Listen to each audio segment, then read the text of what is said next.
কথা বলছেন।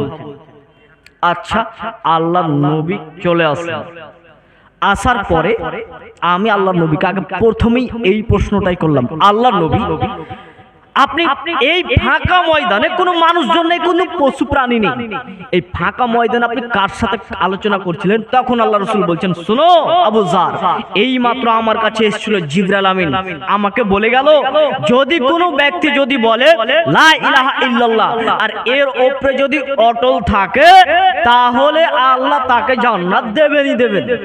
এই কথা জিবরাইল আমাকে বললেন। তখন আমি জিবরাইলকে আবার প্রশ্ন করলাম, ওয়া ইন জানা ওয়া ইন সারাকা, লোকটি যদি চুরি করে জেনা করে তবুও জান্নাতে যাবে? তখন জিবরাইল বলছেন, ওয়া ইন জানা ওয়া ইন সারাকা, লোকটি জেনা করে চুরি করে তাও জান্নাতে যাবে। আবার আমি বললাম, ওয়া ইন জানা ওয়া ইন সারাকা, লোকটি যদি জেনা করে চুরি করে জান্নাতে যাবে? তখন জিবরাইল বলছেন, ওয়া ইন জানা ওয়া ইন সারাকা, লোকটি যদি জেনা করে চুরি করে এরপর জান্নাতে যাবে। আবার আমি বললাম, লোকটি যদি চুরি করে জেনা করে জান্নাতে যাবে? তখন জিবরাইল আমিন বললেন, ওয়া ইন জানা ওয়া ইন সারাকা, লোকটি যদি চুরি করে, লোকটি যদি জেনা করে, আর লোকটি যদি মদ্যপান করে, লোকটি যদি লা ইলাহা ইল্লাল্লাহ যদি বলে থাকে আর এটার উপরে যদি অটল থাকে, জান্নাতে যাবেনই যাবেন। জেনা করুক, চুরি করুক, মদ খাক, যাবে। আপনারা এখনো বলছেন যাক বক্তা পেয়ে গেছে, চুরি করার পারমিশন, মদ খাওয়ার পারমিশন, জেনার পারমিশন পেয়ে গেছে, তাই না? এই হাদিসের আমি আপনাকে আসলে ওজন দেখাচ্ছি, শিরকের পাপের ওজন কতটুকু। একটা মানুষ জেনা করে ও জাহান্নামে যাবে, চুরি করলে জাহান্নামে যাবে, মদ খেলে জাহান্নামে যাবে, কিন্তু লোকটা যে লা ইলাহা ইল্লাল্লাহ বলেছে, আল্লাহ ছাড়া কারোর সঙ্গে যে শরীক করেনি, এটাও আর কিন্তু টিকে রয়েছে। এর কারণে ওই লোকটা জাহান্নামে কিছুদিন যাবে, কিন্তু ও চিরদিন জাহান্নামে থাকবে না। কেন? তার লা ইলাহা ইল্লাল্লাহটা ঠিক ছিল, একদিন সে জান্নাতে আসবেই আসবে। কিন্তু শিরিক করে যদি কোনো ব্যক্তি মারা যায়, তাহলে কিয়ামতের মাঠে বাঁচার কোনো পথ নেই। দেখবেন জাবের রাদিয়াল্লাহু তাআলা আনহু তিনি বলেন যে একজন ব্যক্তি আল্লাহ রাসূলকে এসে জিজ্ঞাসা করছেন, মাল মুজিবাতানে, দুইটি অবধারিত বিষয় আল্লাহ নবী আমাকে একটু বলুন তো, যেই দুটি বিষয় ঘটবেই ঘটবে, দুইটি বিষয় একটু আমাকে বলুন। তখন আল্লাহ রাসূল বলছেন, মাম্মাতা লা ইউশরিকু বিল্লাহি শাইআন দাখালাল জান্নাহ, লোকটি শিরিক না করা অবস্থায় যদি মরে যায়, লোকটি জান্নাতে যাবেই। লোকটি শিরিক না করা অবস্থায় যদি মরে যায়, তাহলে লোকটি জান্নাতে যাবে। ওয়া মাম্মাতা ইউশরিকু বিল্লাহি শাইআন দাখালান নার, লোকটি যদি শিরিক করা অবস্থায় যদি মারা যায়, তাহলে জাহান্নামে যাবেই যাবে। মানে কিয়ামতের মাঠে বাঁচার পথই নেই। এত বড় শিরকের পাপ।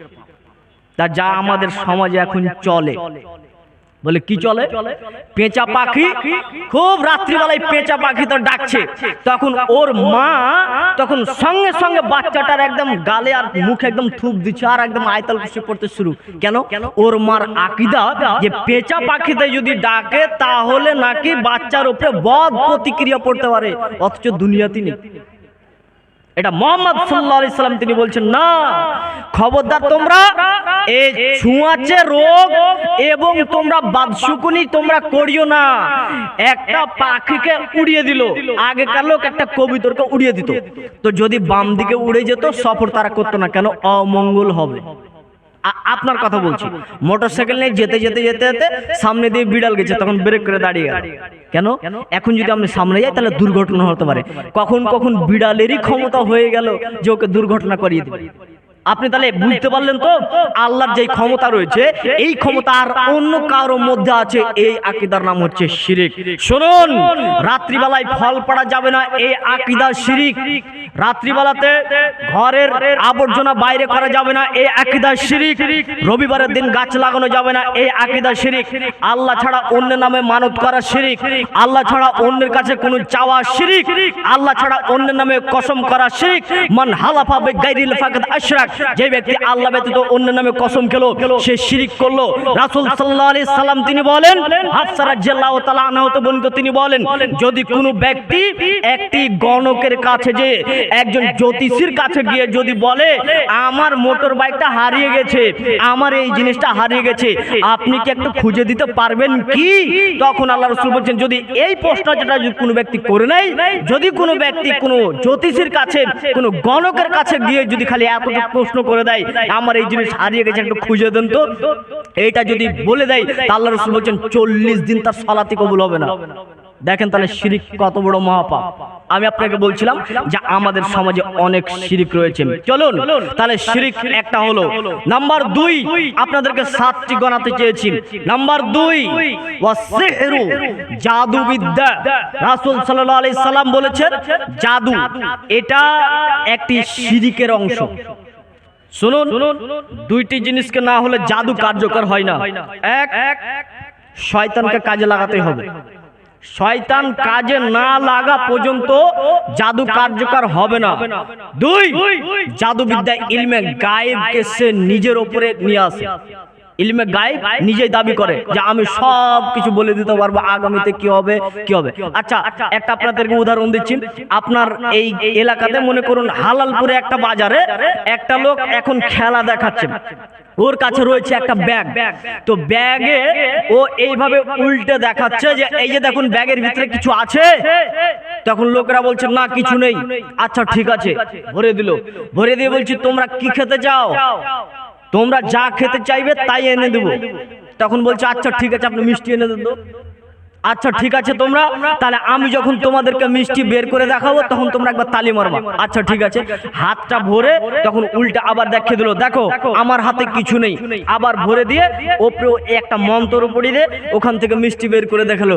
লোকরা তাজ্জব, আরে বিশাল ব্যাপার, এটা আপনিও দেখেন রে। আপনার স্বভাবের কথা বলছে, আপনি দেখেন এই শিরিক, এটা শিরিকের বিদ্যা। ও এত কোটিপতি হতো যদি এইভাবে দেখাতে পারতো তাহলে মিষ্টির দোকান খুলতো, তাই না? একজন বলছে আমি টাকা বের করে দেখাবো, তো টাকা এইভাবে ভরে ব্যাগ থেকে টাকা বের করে দেখাচ্ছে। কিছুক্ষণ পর দেখছে আবার ব্যাগে টাকা নেই। তো ও বলছে দেখো আমি তোমাদেরকে এখান থেকে যখন এই টাকা বের করে দেখাবো তখন তোমরা তালি মারবা। তখন ব্যাগে হাত দিয়ে দেখাচ্ছে কিছু নেই, আবার ব্যাগটাকে ভরে দিয়ে সেখান থেকে টাকা বের করে দেখিয়ে দিল। লোক সবাই তালি মারছে, একদম পাগলামি কারবার। আচ্ছা যদি তাই যদি হতো তাহলে ও কোটিপতি হতো না? দেখবেন 2 ঘন্টা পরে 1 ঘন্টা খেলা দেখার পরে শেষের দিকে বলছেন দাঁতের মাজন নিয়ে যান 10 টাকা পিস, বলে না? তাহলে এবার বলুন ও তাহলে মিথ্যুক, এতক্ষণ তাহলে মিথ্যা প্রচার করলো, এতক্ষণ টাকা বের করে দেখালো। তার মানে আমি আপনাকে বলতে চাচ্ছিলাম মুহাম্মদ সাল্লাল্লাহু আলাইহি সাল্লাম 1450 বছর পূর্বে তিনি বলে গেছেন ও সিহরু, জাদুবিদ্যা। এর জন্য উমর রাদিয়াল্লাহু তাআলা আনহু তিনি বলেন যে তিনি তার গভর্নরদেরকে একটি চিঠি লিখলেন, তার নিচে তিনি একটা কথা লিখেছিলেন, এই সমস্ত গভর্নর তোমরা শুনে নাও, তোমরা তোমাদের নিজ নিজ এলাকাতে নারী পুরুষ যারা জাদু করে এদেরকে সবাইকে হত্যা করে দাও। উমর রাদিয়াল্লাহু তাআলা আইন পাঠিয়েছিলেন। এর জন্য আবু মুসা আল আশআরী রাদিয়াল্লাহু তাআলা আনহু তিনি বলেন রাসূল সাল্লাল্লাহু আলাইহি সাল্লাম তিনি বলেছেন শুনে রাখো সালাসাতুন লা ইয়াদখুলুনাল জান্নাতা, 3 শ্রেণীর ব্যক্তি জান্নাতে যাবে না। 3 শ্রেণীর ব্যক্তি জান্নাতে যাবে না। 1, মুদমিনুল খাম, নিয়মিত যারা নেশাদার দ্রব্য পান করে এরা জান্নাতে যাবে না। 2, ওয়াকাতিউর রাহিমিন, আত্মীয়তার সম্পর্ক ছিন্নকারী এরা জান্নাতে যাবে না। আপনার ভাইয়ের সঙ্গে আপনার একটা ভালো সম্পর্ক, তা আপনি বলছেন এই ভাইয়ের সাথে আর চলবো না, এই জন্য ঝগড়া করে আপনি জমি জায়গা ভাগ করে আপনি আলাদা হয়ে গেছেন। আল্লাহ নবী বলছেন এই লোকটা জান্নাতে যাবে না। 3, ও মুসাদ্দিকুন বিসসিহরি, জাদুকে যে বিশ্বাস করে, জাদুকে বিশ্বাসকারী এরা জান্নাতে যাবে না। আমি আপনাকে বলছিলাম আপনার এলাকাতে যদি জাদুবিদ্যা যদি জাদু খেলাতে আসে তাহলে তো পিটিয়ে হাঁকাতে হবে, পারবেন তো ইনশাআল্লাহ? জাদুবিদ্যা খবরদার, এটা হচ্ছে শিরকের একটি প্রতীক। এর জন্য আল্লাহ নবী বলছেন শুনে রাখো মানুষ যেই সব পাপে মানুষ ধ্বংস হয় তার 2 নম্বর পাপ হচ্ছে জাদুবিদ্যা। নাম্বার 3, ওয়াকাতুন নাফসিল্লাতি হারামাল্লাহু ইল্লা বিল হক, অন্যায় ভাবে কোনো প্রাণীকে হত্যা করতে পাবে না। এটা তো মানুষ তো বহু দূরের কথা, পশু প্রাণীকেও নয়। দেখবেন পশু প্রাণী কোয়াটাকে হত্যা করতে পাবেন না, কোয়াটাকে হত্যা করতে পাবেন, পশু প্রাণীর সঙ্গে কেমন আপনাকে আদব করতে হবে। ভারতবর্ষের পশু সম্পর্কে কিরকম আইন রয়েছে একটু আপনাদেরকে বিস্তারিত বলছি, শুনুন। মানুষকে হত্যা করা যায় তিনটি কারণে। এক, বিবাহ অবস্থায় জিনা করলে তাদেরকে হত্যা করতে হবে। দুই, একটা লোক ইসলাম কবুল করেছেন, এখন লোকটি বলছেন না না না না আমি কোরআনের এই সূরাটাকে আমি মানি না, আমি কোরআনকে এই বিশ্বাস করি না, কোরআন আমি এই অংশটাকে আমি বিশ্বাস করি না। মানে কোরআনকে অস্বীকার করা, দ্বীন ইসলামকে অস্বীকার করছে, অথচ সে মুসলিম দাবি করছে। ওকে দেশ থেকে তাড়িয়ে দিতে হবে, একে হত্যা করতে হবে। যদিও আমাদের ভারতের এটা আইন নয়, জি মানুষকে হত্যা করতে পারবে না, এটা সুপ্রিম কোর্টে যাবে, আইন পাস হবে তারপরে। তবে ইসলামের যেটা নীতি সেটা হচ্ছে আপনি হত্যা করতে পারবেন তিনটি কারণে। তার দ্বিতীয় হচ্ছে মুরতাদ হয়ে গেলে।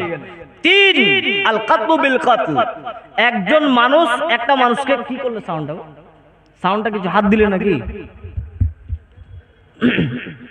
সাউন্ডটা কেমন হয়ে যাচ্ছে। আচ্ছা, তৃতীয় নম্বরে একজন মানুষ আরেকজন মানুষকে হত্যা করেছে, ওর পরিবারের লোক একে হত্যা করতে পারে, তবে দুইজন মানুষ বাঁচতে পারে, বাঁচার অনুমতি রয়েছে। একটা লোক বলছেন আমি কোরআনকে বিশ্বাস করি না, এখন লোকটি বলছে আচ্ছা ঠিক আছে আমি যেমন বিশ্বাস করছিলাম এমনই বিশ্বাস করছি, এই লোকটাকে আর মারা যাবে না। দুই, একটা লোককে হত্যা করেছে, সাউন্ডটা একটু কেমন হয়ে গেল, আগের মতো ছিল না। একটা লোক একটা মানুষকে হত্যা করেছে, তো ওর পরিবারের লোক বলছে আচ্ছা ঠিক আছে যাও আমি ক্ষমা করে দিলাম আর আমি মারবো না, যাই বাঁচতে পারে। কিন্তু একটা বিবাহ প্রাপ্ত একজন ছেলে মেয়ে যদি জেনা করে তাহলে বাঁচার পৃথিবীতে কোনো পথই নেই, বুঝতে পেরেছেন? তাহলে মানুষের ব্যাপারে তিনটি কথা বলা হয়েছে, পশু প্রাণীর ব্যাপারে একটু শুনুন। ইবনে আব্বাস রাদিয়াল্লাহু তাআলা আনহু তিনি বলেন রাসূল সাল্লাল্লাহু আলাইহি সাল্লাম তিনি বলেছেন নাহা আনিল কাতলি, তিনি বলছেন তোমরা হত্যা করিও না আরবাঈনা দাব মিনা দাব্বা, তোমরা চার প্রকার প্রাণীকে তোমরা হত্যা করিও না, চার প্রকার প্রাণীকে হত্যা করা যাবে না। একটু আপনাকে খুব সজাগভাবে শুনতে হবে, চার প্রকার প্রাণীকে হত্যা করা যাবে না। এক, আর নামলাতু, পিঁপড়ে হত্যা করতে পারবেন না। বলছে আমার ছেলেকে যে কামড়াচ্ছে, তাহলে আপনার ছেলেকে যেটা কামড়াবে সেটাকে আপনি মারতে পারবেন। বনী ইসরাইলের একজন নবীকে পিঁপড়াতে কামড়েছে, তখন তার সঙ্গীদেরকে বলছে এই আগুন নিয়ে সব পিঁপড়েটিকে মেরে ফেলো, সব কটাকে মেরে ফেললো।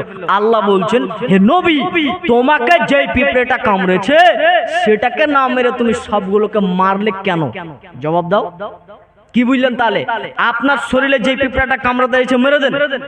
চিনিতে পিঁপড়া লেগে গেছে, এখন চিনিটা পরিষ্কার করতে গিয়ে কিছু পিঁপড়া মরে গেল, সমস্যা নেই, কিন্তু এমনি পিঁপড়া চলছে আর আপনি মারতে পাবেন না। আল্লাহ নবী এটা নিষেধ করেছেন, হারাম, পিঁপড়া হত্যা করতে পাবেন না। দুই, আল্লাহ রাসূল বলছেন খবরদার তোমরা মৌমাছিকে তোমরা হত্যা করতে পারবে না। এই যে গাছে যে মৌমাছি দেখতে পাচ্ছেন আপনারা, যে বললা গো বলতা বলেন না, এই যে মধু সংগ্রহ করে, আচ্ছা আগে আজ থেকে প্রায় 20 বছর আগে বলেন এই এলাকাগুলোতে আপনারা ঘুরলে দেখতে পেতেন যে গাছে মৌচাকে একদম বললা ঝুলে আছে। আচ্ছা এবার আপনি বলুন তো আপনি এখন দেখতে পান সেই জিনিসগুলো গো? দেখা যায়? উঠে গেছে। কেন বলুন তো?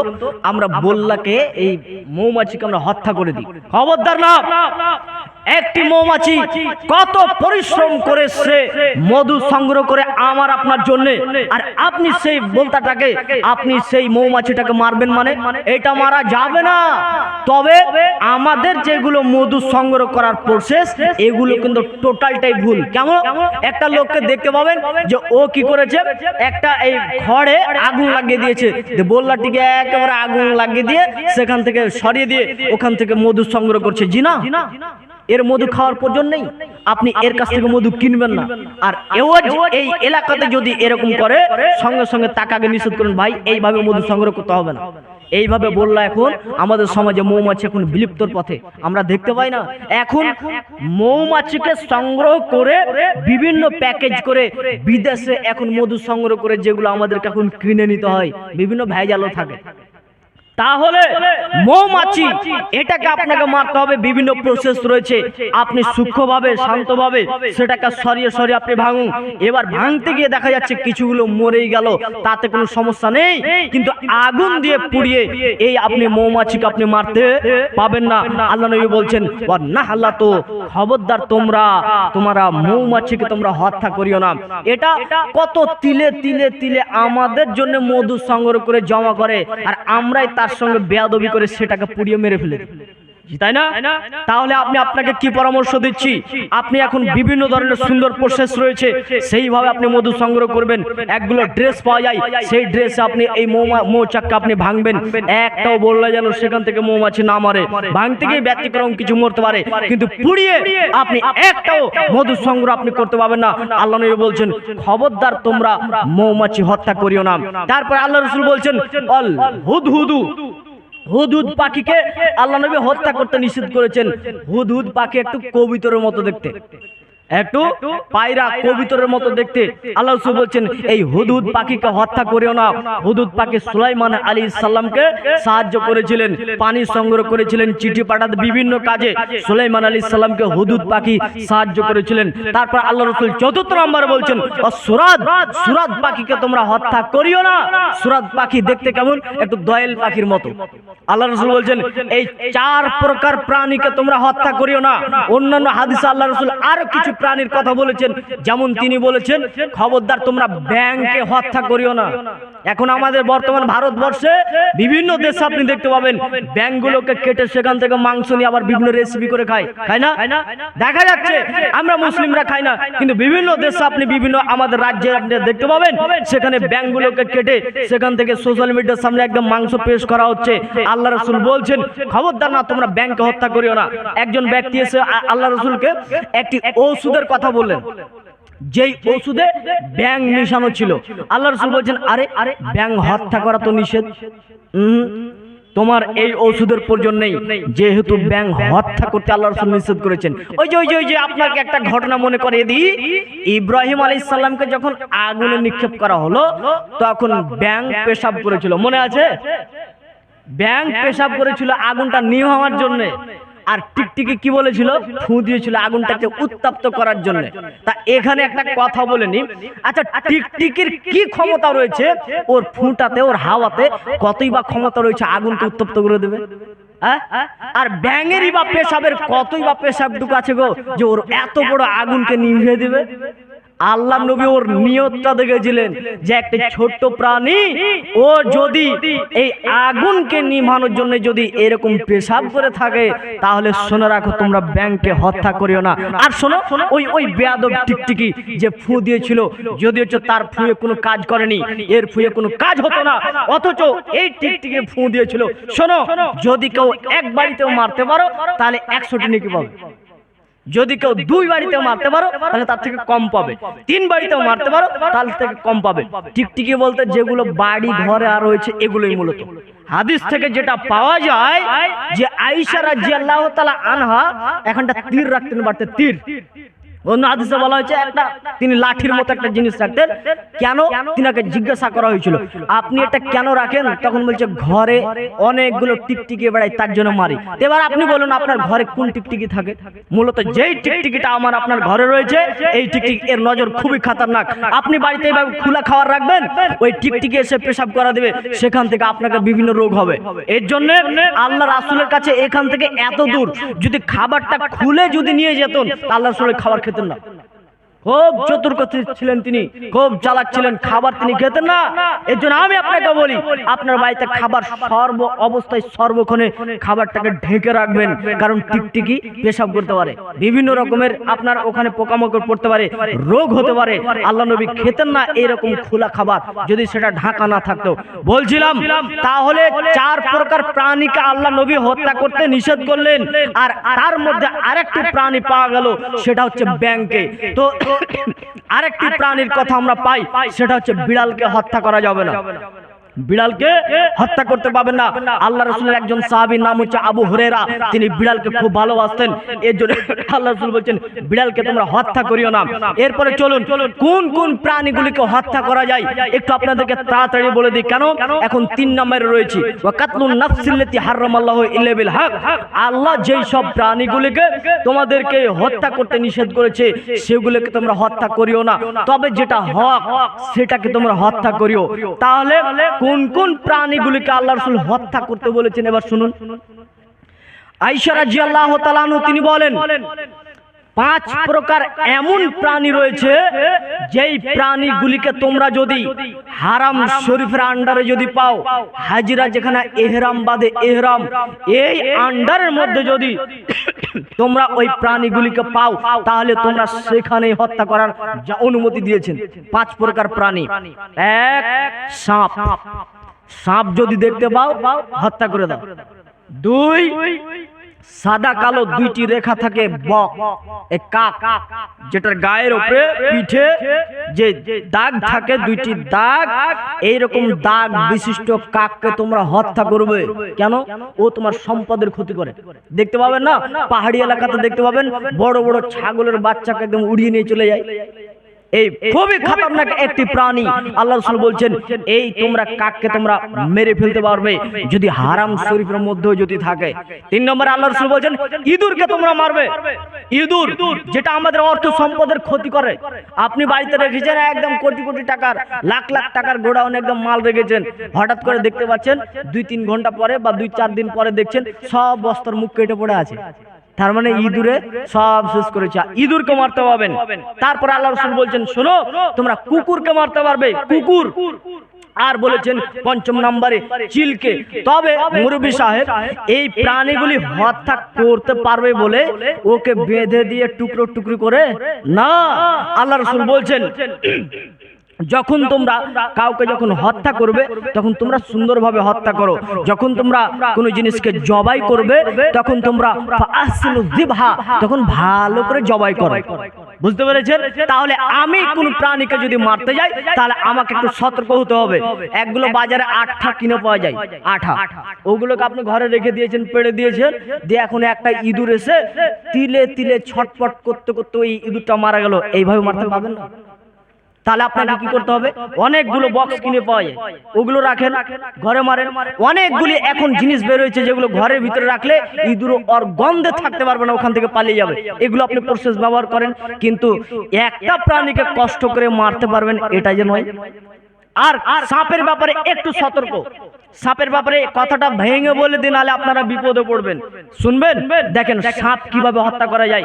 সাপ বাড়ির ভিতরে হত্যা করার বিধান আলাদা আর বাইরে সাপ মারার বিধান আলাদা।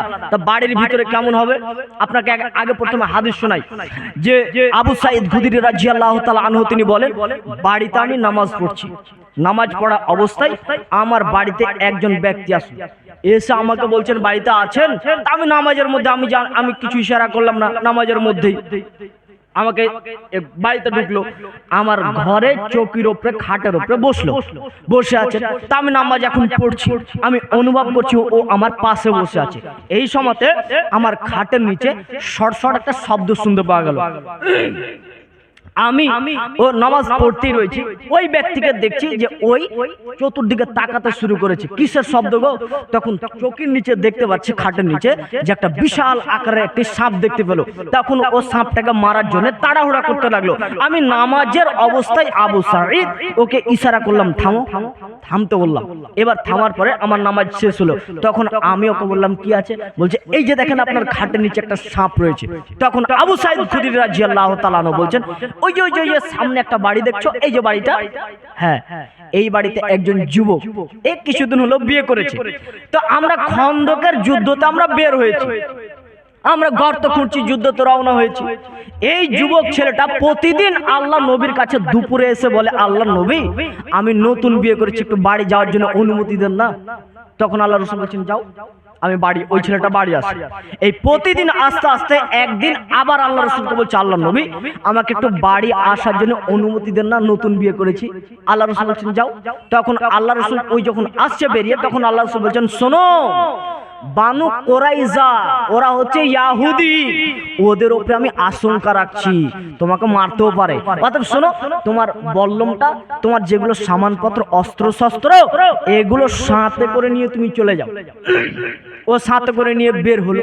এবার যেতে যেতে বাড়িতে যাবে, তার আগেই দেখতে পাচ্ছে তার স্ত্রী ঘর থেকে বের হয়ে আসে। ঘর থেকে বের হয়েছে দেখে তোর মাথা গরম। স্ত্রী ঘর থেকে বের হবে মানে তখন সব্বলটাকে বল্লমটাকে বের করে নিয়ে একদম তার স্ত্রীকে মারার জন্য রেডি। ঘোড়া থেকে নেমেই চোখকে গরম করে তার স্ত্রী দিকে মারতে যাবে, তখন স্ত্রী বলছে থামুন থামুন থামুন, একটু ঘরের দিকে চলুন তো। ঘরের দিকে গেলেন, ঘরের ভিতরে গিয়ে দেখতে পাচ্ছে যে একটি সাপ তার চৌকির উপরে একেবারে প্যাঁচ দিয়ে বসে আছে। ভয়ানক ব্যাপার।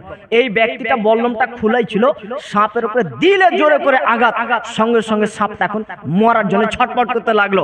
তো ওর স্ত্রী বলছে সাপটা ছটপট করতে যখনই শুরু করে, এইদিকে আমার স্বামীও ছটপট করতে লাগলো। দুইজনের ভিতরে কার যে আগে দম গেল বুঝতে পারলাম না। সমস্ত ঘটনা আবু সাইদ খুদরি রাদিয়াল্লাহু তাআলা আনহু জানতে পারলেন।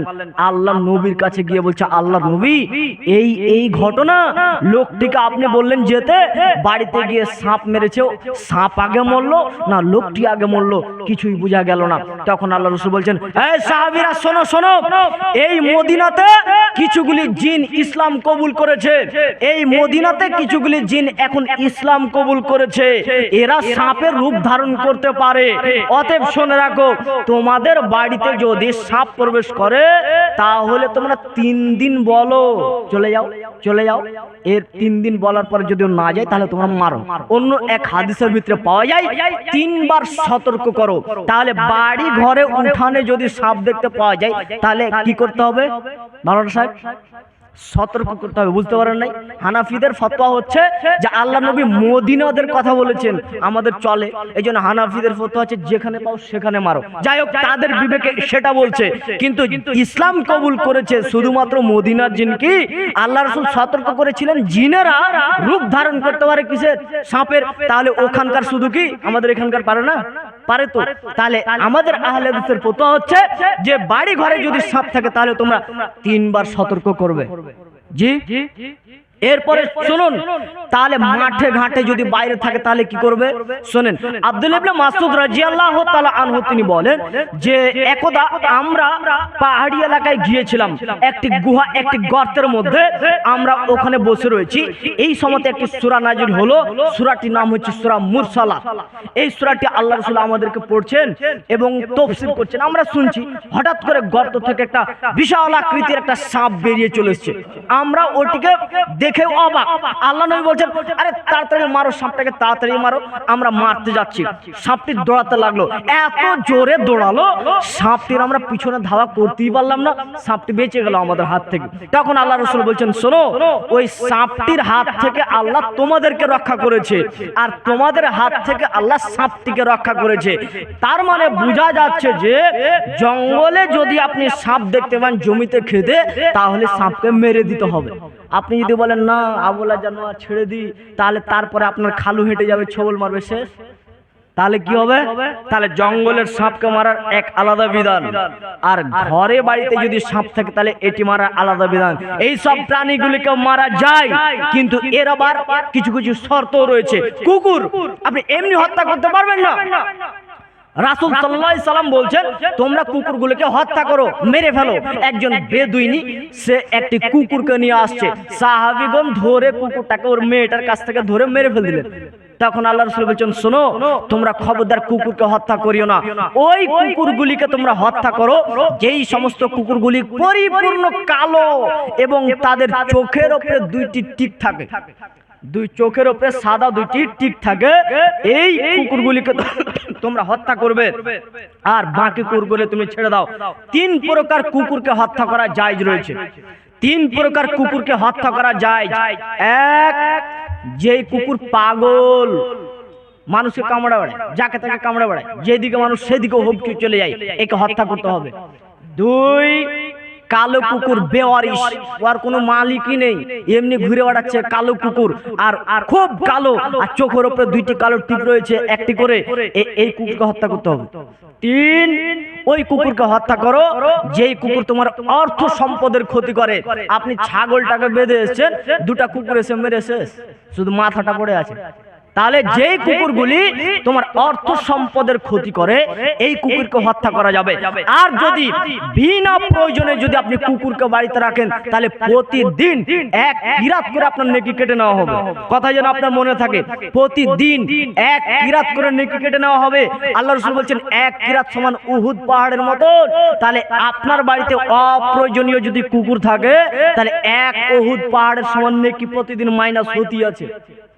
তবে যেই কুকুরগুলি আপনার অর্থ সম্পদের দেখভাল করতে পারে, খুব হিংস্র নয়। আপনি মনে করেন আপনি চাষবাস করেন বা আপনি ছাগল পালেন, আপনি রাখালিগিরি কাজ করেন, তা আপনি আপনার পশু প্রাণীকে দেখভাল করার জন্য, গাইড রাখার জন্য একটা আপনি কুকুর রেখেছেন, এটা রাখতে জায়েজ রয়েছে, এটা পারেন।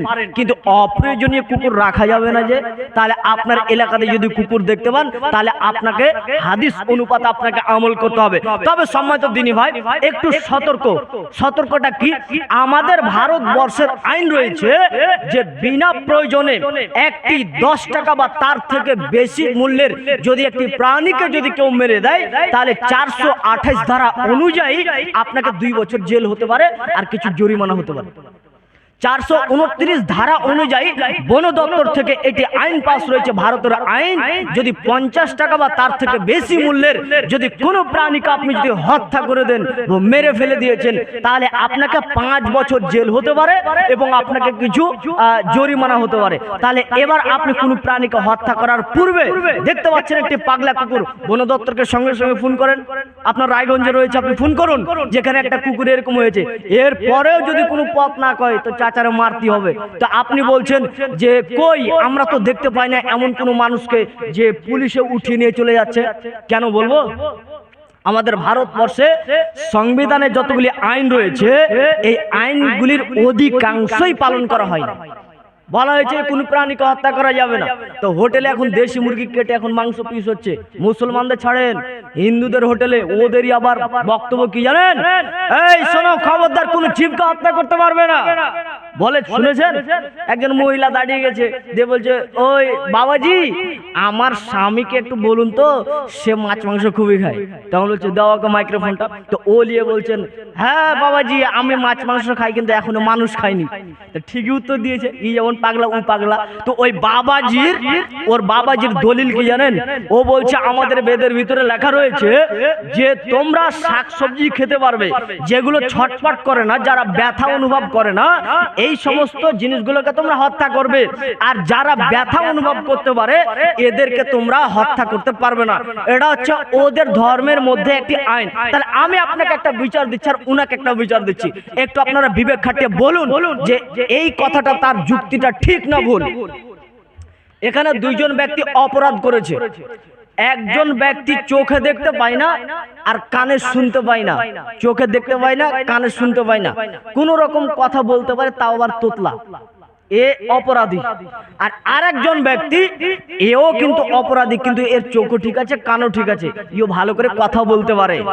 এখন জজ সাহেব বিচার করে দেখছে যে এদেরকে তো ফাঁসি দেওয়া উচিত, ফাঁসি তো দিতেই হবে।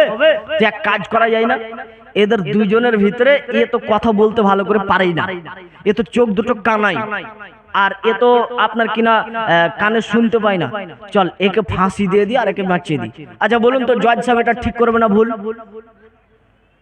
যে লোকটা কানে শুনতে পায় না, চোখে দেখতে পায় না, একে এখন বড় অপরাধী করে একে এখন ফাঁসির মঞ্চে ঝুলিয়ে দিয়েছে। বলুন জজ ঠিক করেছে না ভুল? ভুল করেছে। তাহলে যেই প্রাণীটাকে কাটতে গেলে ছটপট করে, যেই প্রাণীটা জোরে করে চিৎকার করতে পারে, তাকে যদি কাটা যদি অপরাধ হয়, তাহলে ওই শাক যে কথা বলতে পারে না, ওর ভিতরে প্রাণ রয়েছে, ও ছটপট করতে পারে না, তাই বলে আপনার জজ সাহেব বলছে কেটে খাওয়া যায়? তাহলে আপনি বড় অপরাধী, আপনি তাকেও আপনি মারতে পারবেন না, মূলা উঠিয়ে খেতে পারবেন না, গাজর উঠাতে পাবেন না, শাকসবজি কিছুই খেতে হবে না। দেখ তোর ফতোয়া কিভাবে উল্টা দেওয়া যায়। তাহলে সব ভিত্তিহীন। হ্যাঁ আমরা মাছ মাংস ছেড়ে দিতে রাজি রয়েছি, তোমাদের হিন্দু হোটেলগুলো আগে প্রথমে বন্ধ করে দেখ, তারপর আমরা রাজি রয়েছি। দেখো তোমাদের কামাখ্যাতে তুমি দেখতে যাও, আপনার কিনা আসামে, সেখানে প্রতি বছর শুকুরকে বলি দেওয়া হয়, নিকৃষ্ট ভাবে বলি দেওয়া হয়। আমাদের কুরবানিতে নিকৃষ্ট নয়। আল্লাহ রাসূল বলছেন তোমরা পশুকে জবাই করার পূর্বে সুন্দরভাবে ছুরিটিকে ধারালো করো, যেন ও কষ্ট না পায়। পশুটাকে শক্ত করে তোমরা ধরো, পশুটাকে নির্জন একটি জায়গাতে নিয়ে যাও, এমন জায়গাতে জবাই করবে যেন তার সামনে কোনো পশু প্রাণী না থাকে, কারণ তারা যেন কষ্ট না পায়। এটা আমাদের ইসলামের আইন। এইভাবে নয় যে দুই দিক থেকে টেনে ধর, এক চোখে মাথা ছুটিয়ে দে। তার জন্য আমি বলছিলাম যে আমাদেরও ভারতবর্ষের কিছু আইন মানা যায় না, কারণ যে যারা আইন করেছে এখন তারাই পালন করছে না। যে বলছিলাম আমি, তাহলে 5 প্রকার প্রাণীকে আল্লাহ রাসূল বলেছেন তোমরা এগুলোকে হত্যা করো। তাহলে আল্লাহ রাসূল যে প্রথমেই 3য় নম্বরে তিনি যে বললেন ওয়ালা তাকতুলু নাফসিল্লাতি হারামাল্লাহু ইল্লা বিল হক, খবরদার তোমরা অন্যায়ভাবে কোনো প্রাণীকে হত্যা করিও না। মানুষ হতে পারে, পশু প্রাণী হতে পারে, যে কোনো প্রাণী হতে পারে, খবরদার তোমরা হত্যা করবে না। এটা 3য় নম্বরে হলো। 4র্থ নম্বরে চলুন, আল্লাহ রাসূল সাল্লাল্লাহু আলাইহি সাল্লাম তিনি বলছেন আকলুর রিবা, খবরদার তোমরা সুদ ভক্ষণ করিও না। আপনাদের এলাকাতে সুদের ব্যবসা আছে গো? এই যে গ্রামে গ্রামে নারীরা ঘুরে বেড়ায় না, যে কি লোন, বন্ধন লোন আর বিভিন্ন লোন, এই যে ঘুরে বেড়ায়, এর স্বামীরা হচ্ছে কাপুরুষের বাচ্চা, কাপুরুষ। ওরা নাকি কিছুই বলতে পারবে না, ওদের স্ত্রীকে শাসনই করতে জানে না। শুনুন, বিবাহ করার পূর্বে ক্ষমতারই প্রয়োজন। আর মেন ক্ষমতা হচ্ছে শারীরিক ক্ষমতা, মেন ক্ষমতা হচ্ছে আপনার কিনা টাকার ক্ষমতা, মেন ক্ষমতা হচ্ছে শাসন ক্ষমতা। তা আপনি শাসনই করতে পারলেন না আপনার স্ত্রীকে, তাহলে আপনি কেমন পুরুষ গো? আপনি শাসনই যে করতে পারলেন না, আপনার স্ত্রী কেন বন্ধন নিয়ে যাবে? আর এক গ্রাম থেকে আরেক গ্রাম যাবে কেন? কেমন আপনি পুরুষ? আপনাকে তো একটু সজাগ থাকা উচিত। আপনার তো ছেলে মেয়ে, আপনার স্ত্রী তো এখানে গ্রামে বেহায়া আপনার মতন হাঁটবে, আর আপনি নিজেকে সুপুরুষ মনে করে আপনি হজ করে নিজেকে খুব বড় আল্লাহর ওলি মনে ভাবছেন। জি না, কিয়ামতের মাঠে বাঁচা খুবই কঠিন হবে। আর আপনার কথা বলি, আপনি একটা লোকের কাছ থেকে 1 লক্ষ টাকা নিচ্ছেন, ভাই 1 লক্ষ টাকা দাও, তো ওর কাছ থেকে 1 লক্ষ টাকা আপনি নেওয়ার সময়তে আপনার 1 বিঘা জমিটা ওকে দিয়ে দিলেন। 1 বছর পরে যখন ওই টাকাটি যখন আপনি ওকে ফেরত দিবেন, তখন ও আপনাকে আবার জমিটা ফেরত দেবে। তো মাঝে 1 বছরে যাকে আপনি জমিটা দিলেন, ও তো ওখান থেকে শাক সবজি, পটল, বেগুন তো ও খেয়েছে চাষ করে, এটা কোথা থেকে পেলো? 1 লাখ টাকা তো আপনি পেয়ে গেলেন, ওই 1 লাখ টাকা তো পেয়ে গেল, আপনাকে তো জমিন দিয়ে দিলেন, মাঝে যেই খাবারটা খেলো এটা কোথা থেকে পেলো? তাহলে এটা সুদ। তাহলে আপনাকে একটা হিসাব করে নিতে হবে। কি হিসাব নিতে হবে মাওলানা সাহেব?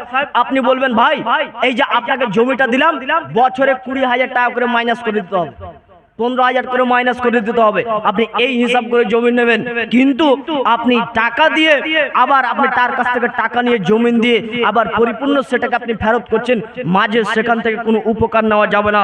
এটা হচ্ছে পরিপূর্ণ সুদ। রাসূল সাল্লাল্লাহু আলাইহি সাল্লাম তিনি বলেন, জাবের রাদিয়াল্লাহু তাআলা আনহু তিনি বলছেন, লানা রাসূলুল্লাহ সাল্লাল্লাহু আলাইহি সাল্লাম আকিলার রিবা ওয়া মুকিলাহু ওয়া কাতিবাহু ওয়া শাহিদাই ওয়া লাহুম সাওয়াউন। যখন থেকে সাউন্ডটা খারাপ হয়ে যায়, গলা ওঠে। আমি বদনাম করছি না, সাউন্ডটা ঠিক ছিল, গোলমালটা একটু ম্যাচের একটা ইয়ে হয়ে গেছে, আগেকারটা ঠিক ছিল ভাই। আল্লাহ রাসূল বলছেন, শুনে রাখো, যে ব্যক্তি সুদ খায়, যে সুদ দেয়, যে সুদ সম্পর্কে সাক্ষী রাখে, ফালাহুম সাওয়াউন, তারা প্রত্যেকে গুনাহতে বরাবর। সুদ খায়, সুদ দেয়, সুদ নেয়, সুদ সম্পর্কে লেখে আর সুদ সম্পর্কে সাক্ষী থাকে, এরা প্রত্যেকে গুনাহতে বরাবর। কেমন? আপনি চায়ের দোকানে বসে একটা লোককে আপনি টাকা গুনে দিচ্ছেন, খাচ খাচ খাচ খাচ খাচ করে টাকা গুনে দিচ্ছেন, সুদের টাকা 10-20 হাজার টাকা দিলেন। তা আপনি কিন্তু এমনি চা খেতে গিয়েছিলেন দোকানে, তো চা খাওয়ার খেতে খেতে দেখতে পাচ্ছেন যে সুদের টাকা দিচ্ছে, বলছে এই টাকাটি তোমাকে দিলাম 20,000 টাকা। 1-2 মাস পরে টাকাটি যখন ফেরত চাচ্ছে, তখন বলছে আমি তো টাকা নিনি ভাই, তোমার কাছে সুদ হিসাবে তো নিনি, আমি এটা ধার নিয়েছিলাম এমনি, তুমি এটা তোমাকে সুদ হিসাবে দেওয়া হয়েছিল, ধার কে বলছে? তখন বলছে আপনি আবার চা খেতে গেছেন ওই দিন, ওদের ঝগড়া লেগে গেছে, তখন আপনি ওখানে গেছেন, যে আপনি বলছেন কি হয়েছে রে, কি হয়েছে? বলছে আরে ওই দিন আমাকে 2 মাস আগে ওকে আমি 20,000 টাকা দিলাম সুদের হিসাবে, আর ও আমাকে বলছে না ধার দেওয়া হয়েছিল। তখন এই ব্যক্তি তখন বলছে বলছে ওই যে চা খেতে গেছিল, তখন বলছে আরে ঠিকই তো রে, আরে আমি তো ওইদিন খুঁজছিলাম, তুই তো 20,000 টাকা তুই তো সুদ হিসাবে দিয়েছিলি। আল্লাহ রসুল বলছেন এরা দিয়ে যা পাপ, এরা নিয়ে যা পাপ, এর সাক্ষী দিয়ে একই পাপ। এমনি খালি আপনি বলেছেন ঠিকই তো, আমি তো দেখেছিলাম, আপনি ভালো মনে করে খালি বলতে গেলেন। তো এখানে কি হলো, আল্লাহ রাসূল বলেছেন গুনাহতে এরা সকলেরই বরাবর। দেখবেন রাসূল সাল্লাল্লাহু আলাইহি সাল্লাম তিনি বলেন সুদের পাপ কত খতরনাক পাপ। রাসূল সাল্লাল্লাহু আলাইহি সাল্লাম তিনি বলেন দিরহামুর রিবা ইয়াকুলু রাজুলু ওয়া হুয়া ইয়ালামু আশাদ্দু মিন শিদ্দাতি 30 জিনিয়া। যদি কোনো ব্যক্তি জেনে বুঝে 1 টাকা সুদ খায়, যদি কোনো ব্যক্তি জেনে বুঝে 1 টাকা সুদ খায়, 36 বার জিনা করে যা পাপ হয় তার থেকে বেশি পাপ হবে এই 1 টাকা সুদ খেয়ে। এ ভাই একটু সাইডে করে দাও, বিরক্ত হচ্ছে। আচ্ছা নিজে করে দেন, এখান থেকে অনেকজন দেখছো। আচ্ছা ঠিক আছে, যারা এখনো স্টেজে আসতে পারেনি ওদের কাছে পৌঁছে যাচ্ছে দাওয়াতটা। তো আল্লাহ রাসূল কি বললেন যে 1 টাকা যদি জেনে বুঝে সুদ খায় 36 বার জেনা করার থেকে বেশি পাপ হবে, এটার ওজন বেশি হবে 1 টাকা সুদ খেয়ে 36 বার। এর থেকে আরো জঘন্য খারাপ কথা বলেছে যেটা জাতির সামনে বলতেও লজ্জা লাগে। দেখবেন আবু হুরায়রা রাদিয়াল্লাহু তাআলা আনহু তিনি বলেন রাসূল সাল্লাল্লাহু আলাইহি সাল্লাম তিনি বলেছেন আর রিবা 70 হুবান আইসারহা আয়ানকাহর রাজুল উম্মাহু। জেনে রাখো সুদের 70টি শাখা রয়েছে, সুদের 70টি শাখা রয়েছে, সব থেকে ছোট এবং নিম্ন শাখাটি হয়েছে আয়ানকাহর রাজুল উম্মাহু, নিজের মায়ের সাথে বিয়ে করার জিনা করা। লেন এবার এর আগে তো সুদের অপরাধীকে আগে গণনা করা হলো, তারপরে বলা হলো জেনে বুঝে 1 টাকা সুদ খেলে 36 বার জেনার থেকে বড় বড় মহাপাপ। আর এখন আল্লাহ নবী বলছেন যদি কোনো ব্যক্তি যদি সুদ খায় তো জেনে রাখো সুদের 70টি শাখা রয়েছে, সব থেকে নিম্ন শাখাটি হচ্ছে মায়ের সাথে জেনা করা। এবার লেন আপনি লোড করেন, তাহলে ওই যে আপনার ওই হুজুর যে বলছে ব্যাংকের টাকা যেগুলো সুদ বেড়েছে এগুলো খাওয়া জায়েজ রয়েছে, যদি এই ফতোয়াটা যদি তার সঠিক হয় তাহলে মানুষ হয়তো 2 টাকা হয়তো একটু বেশি পেল, কিন্তু ফতোয়া যদি তার উল্টা হয়ে যায় তাহলে ওর ফতোয়াতে যতগুলো মানুষ জেনার অপরাধী হবে ও একাই তার জেনার অপরাধী হবে, কারণ ফতোয়া সে দিয়েছে। বলেনি হুজুর যে এইভাবে একদম বই কেতাব উঠে বলছে দেখেন এখানে লেখা রয়েছে, আপনার ওই হুজুরই বলছে ব্যাংকের টাকা এটা তোমার নিজস্ব টাকা, ব্যাংকের যে টাকাগুলি বেড়েছে এগুলো তুমি খেতে পারবে, কোনো সমস্যা নেই, ওকে একটু মাফ করা উচিত। যদি এই ফতোয়া যদি সঠিক হয় তাহলে জনগণ 2 টাকা পাবে, আর ফতোয়া যদি উল্টা হয়ে যায় তাহলে কি হবে, মায়ের সাথে জিনা করা হবে। এর জন্য খুব সাবধান। শুনেন একটা সুন্নাত একটি নফল ইবাদত বা একটি নফল ইবাদত আপনি মনে করেন করছেন, তা আপনি সন্দেহ লেগে গেল, আপনি ছেড়ে দিলেন, আচ্ছা ঠিক আছে এটা করব না, এর জন্য কি আপনি কিয়ামতের মাঠে বড় অপরাধী হবেন? বলুন না গো। একটা আপনি নফল ইবাদত মনে করুন, আপনি সন্দেহ লেগে গেল এই ইবাদতটা করব কি না, আচ্ছা বাদই দিলাম, এর জন্য কিয়ামতের মাঠে অপরাধী হবেন না। কেন? নফল ইবাদত আপনি এটা করতে আপনি সন্দেহ করেছেন, ছেড়ে দিয়েছেন, কিন্তু এই ইবাদতটা যদি বেদাত হয়ে যায় তাহলে কি হবে? তো ও যে বলছে যে ও আলে হাদিসের বেটারা, ওরা হাদিস কেরাম খুলেই দেখে না, ওরা হাদিস পড়তেই জানে না। এই যে দেখো আমাদের এই কিতাবে লেখা আছে ওরা বিড়ি সিগারেট জর্দা ওদের জন্য খুব মাকরু, ওরা যায় ওদের ফতোয়া খেতে পারে, কোনো সমস্যা নেই, ওদের বিবেকের ক্ষতি করে না, এই ফতোয়া গো।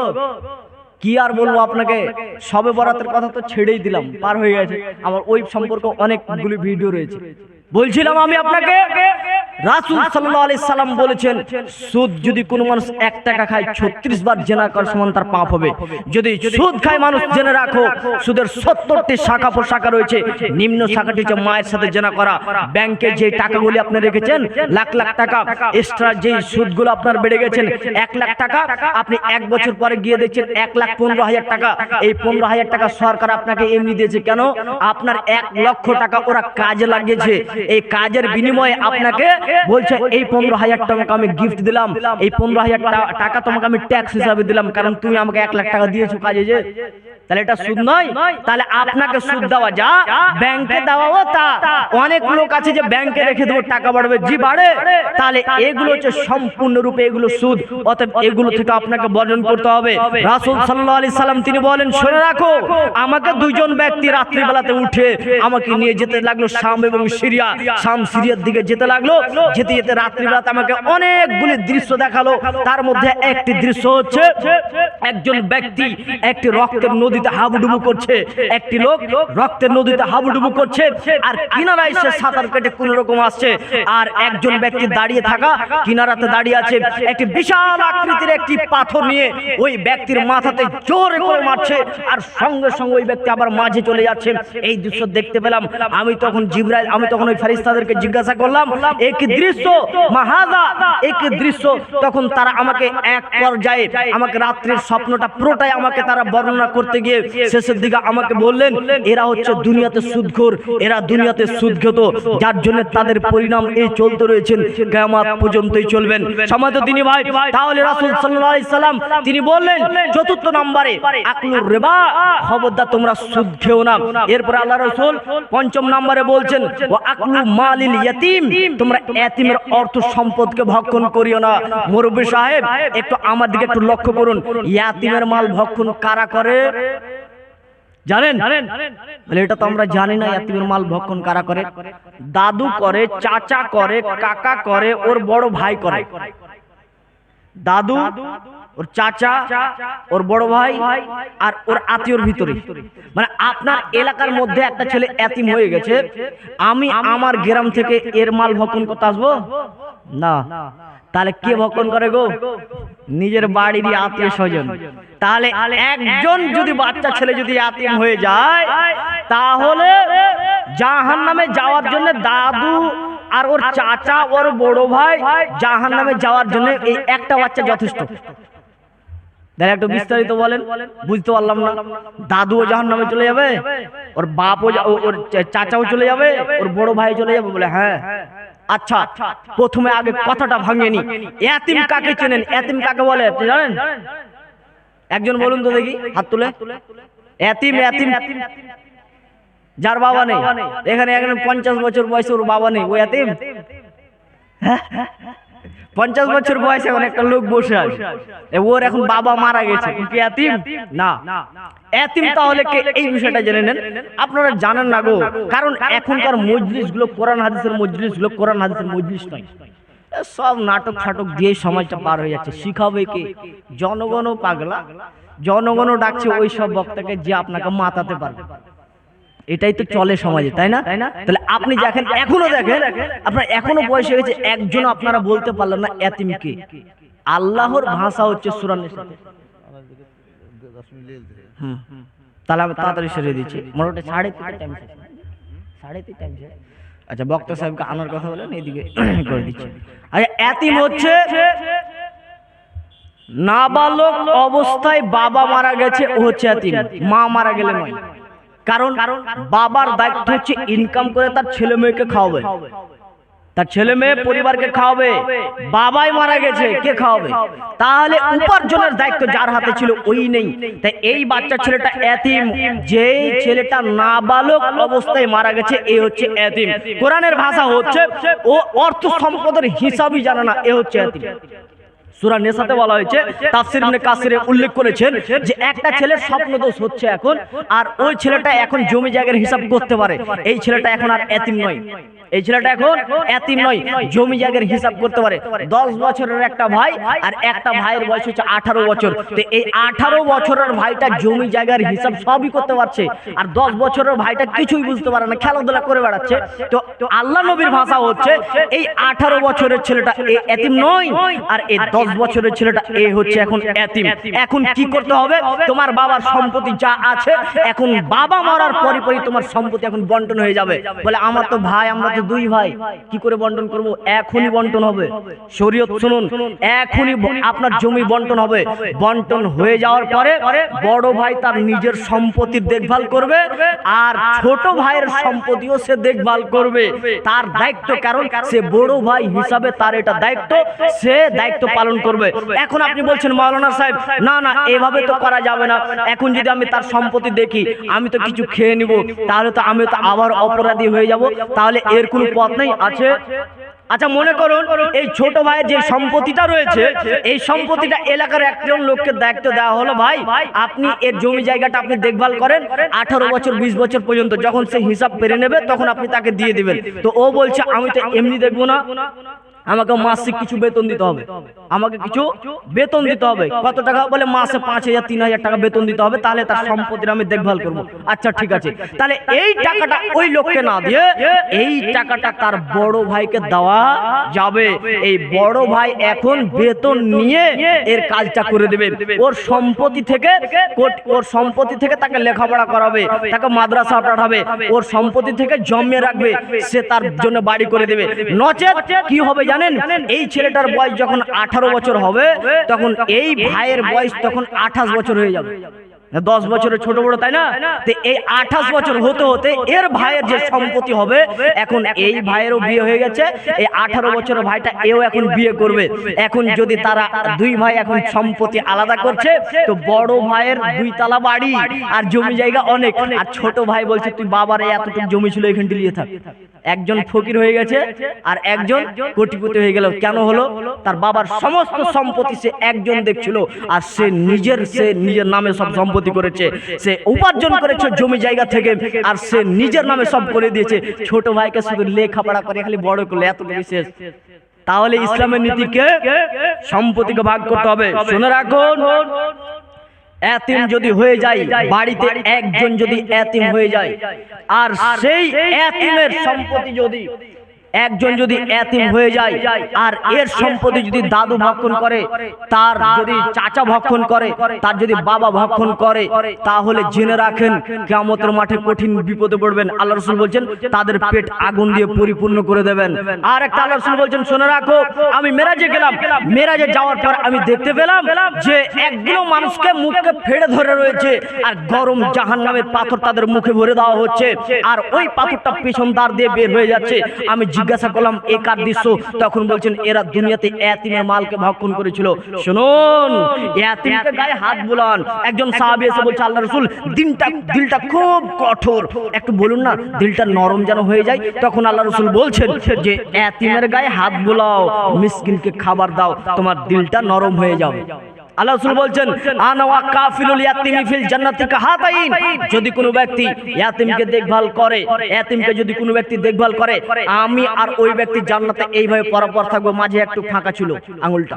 তাহলে আপনার করণীয় কি? ইয়াতিমের সাথে ভালো আচরণ করতে হবে। রাসূল সাল্লাল্লাহু আলাইহি সাল্লাম বলছেন, এরপরে শোনো 6 নম্বরে আল্লাহ রাসূল বলছেন যে ওয়াতাওয়াল্লি ইয়াউমাজ জাহাফি, খবরদার তোমরা যুদ্ধের ময়দান থেকে পালিয়ে যেও না। আমাদের এখনো অনেক দেশে আইন রয়েছে যে যুদ্ধে যে কমান্ডারগুলো যুদ্ধ করবে, সেখান থেকে যদি কেউ কমান্ডার, কোন সেনাপতি যদি সেখান থেকে যদি পালিয়ে যায়, তাহলে তাদেরই সেনার মধ্যে কিন্তু তাদেরকে গুলি করে মেরে দেবে। আল্লাহ রাসূল বলছেন, শোনো, যুদ্ধের ময়দানে গিয়েছো কিন্তু খবরদার সেখান থেকে তোমরা পালিয়ে যেও না, ওই দিন তোমরা পালিয়ে যেও না।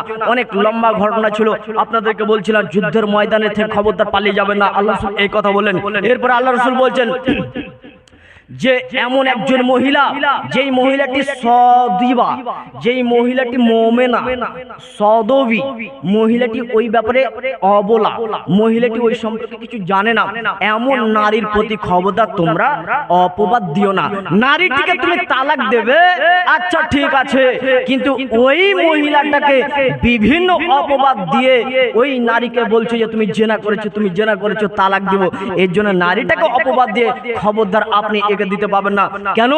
আয়েশা রাদিয়াল্লাহু তাআলা আনহার উপরে অপবাদ দেওয়া হয়েছিল কি, যে সাফওয়ান ইবনে মুআত্তালের সঙ্গে নাকি জিনা করেছে। তখন আয়েশা রাদিয়াল্লাহু তাআলা আনহা বলছেন তার নিজের খালাকে, বলছেন খালা, আমার জিনা করার যে অপবাদটা দেওয়া হয়েছে, তো এই খবর কি আল্লাহর রাসূল জানেন? হ্যাঁ জানে। আমার মা জানে? জানে। আমার আব্বা জানে, জানে, সবাই জানে, আমি জানি না, এক্ষুনি জানতে পারলাম সাফওয়ান ইবনে মুআত্তালের সঙ্গে নাকি জিনা করেছে, অপবাদ দেওয়া হয়েছে।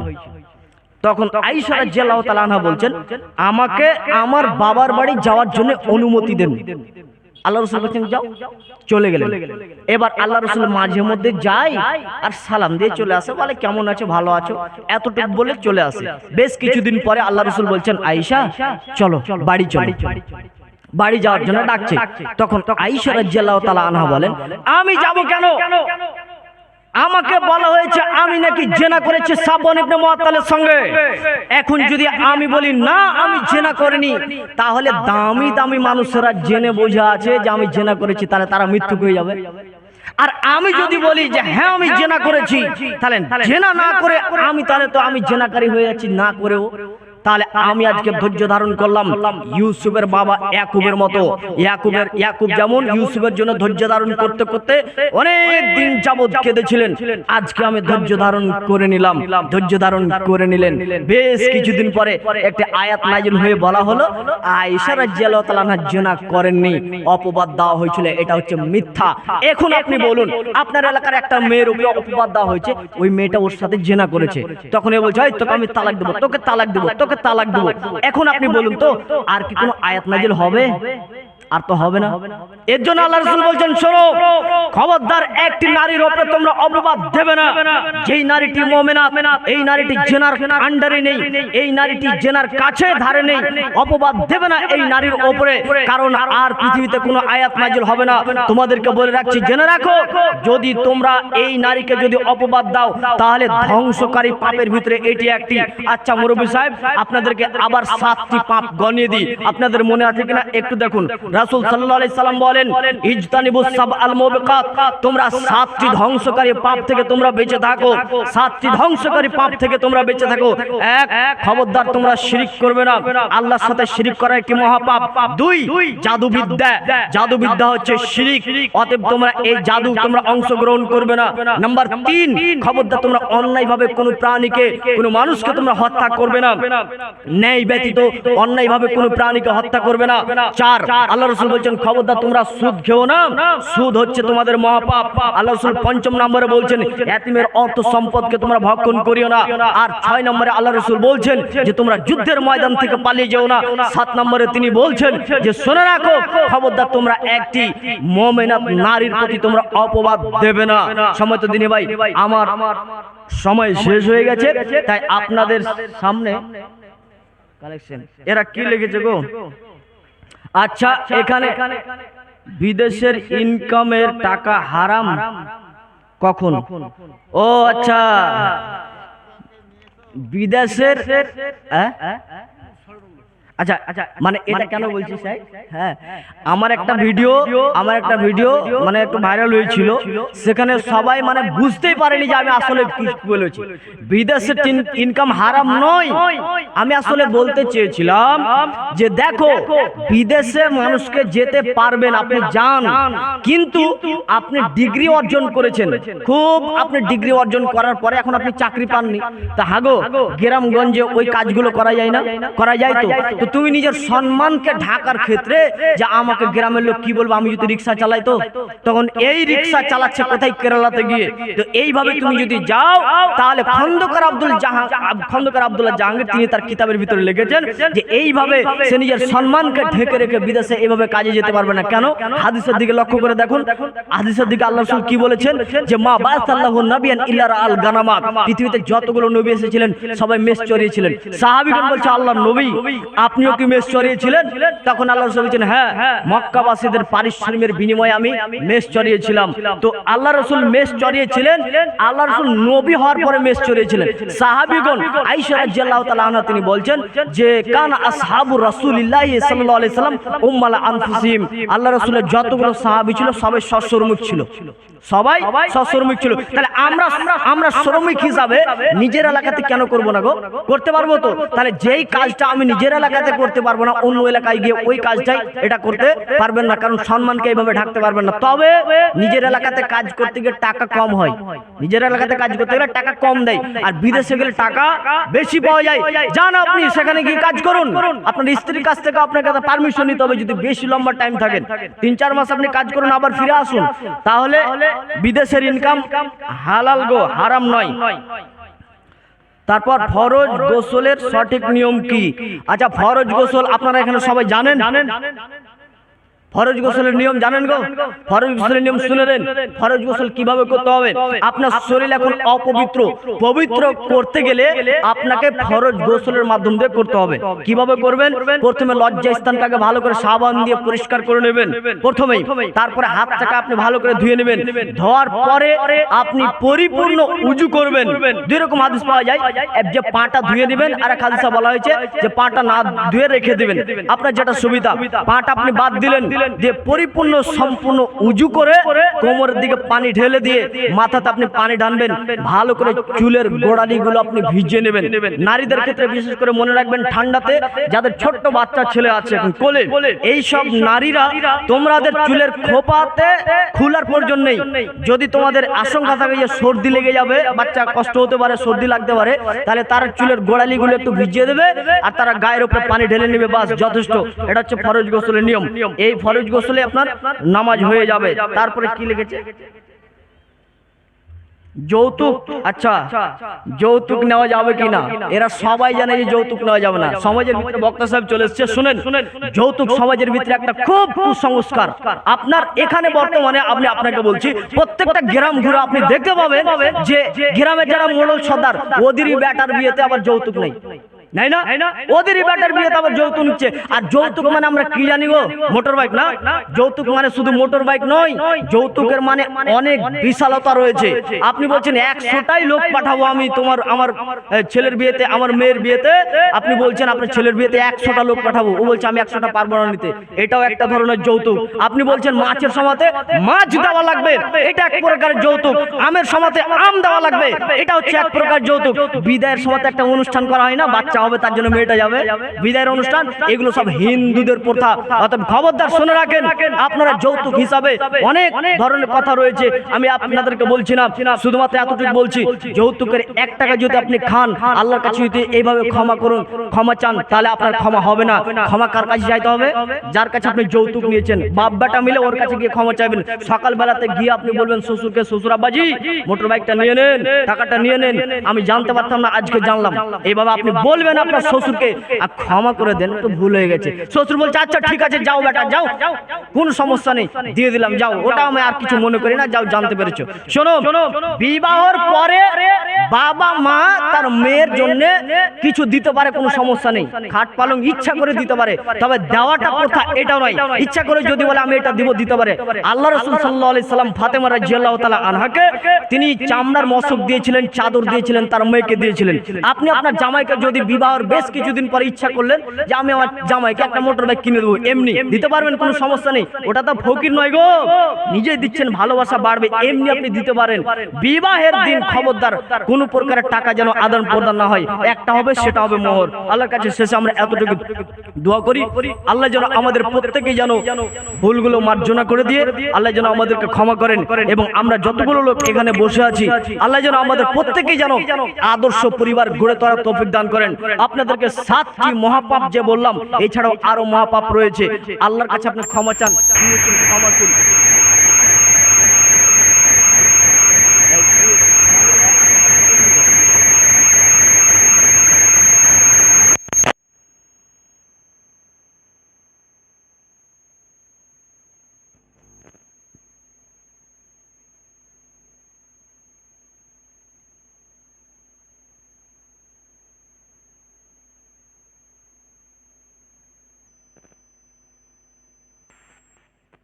আচ্ছা,